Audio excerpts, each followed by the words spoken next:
कुठे हरवलीस? काही नाही. पिंट्याची काळजी वाटते ना? मला आता त्याची काही काळजी नाही.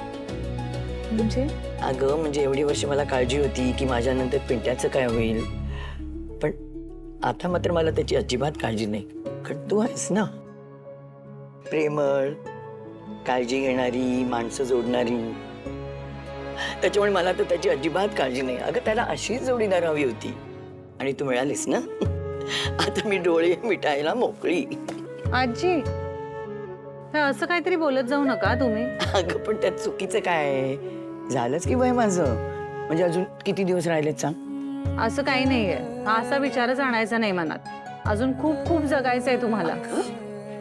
अहो 100 इथं कुठेच नाही. ही तर अशी पार कराल तुम्ही. बरं बरं माझं असू दे.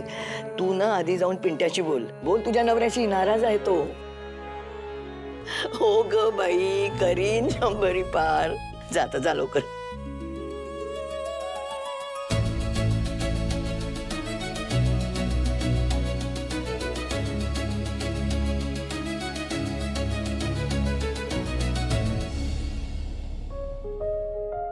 हाय.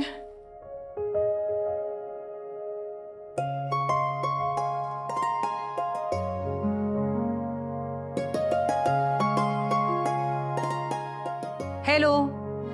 ऐकू येतं मला. मग रिस्पॉन्ड का नाही केलात?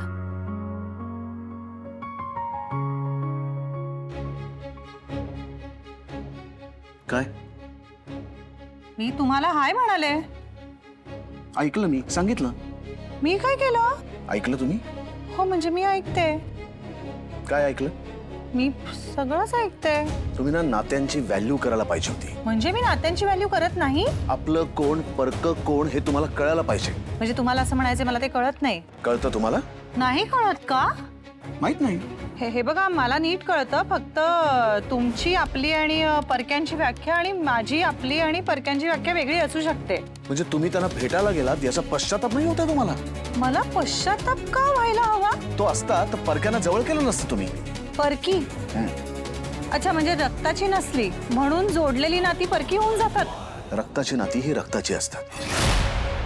तोडलेली नाती सोडून द्यायची असतात आणि मूव्ह ऑन करायचं असतं. तुम्ही झालात मूव्ह ऑन? सांगा ना. आनंदाला येत नाहीत तुमच्या डोक्यात? दिवसभरात निकिता त्यांची आठवण आली नाही असं होतं का? हे कुठले भावनिक मुद्दे काढताय तुम्ही मध्येच? मला असल्या फालतू गोष्टींवरती चर्चा करण्यात अजिबात वेळ नाही. आणि त्यांचे डोळे पुसून दमला असाल ना तर झोपा जाऊन. मलाही सकाळी 4-5 महत्वाच्या मीटिंग्स आहेत.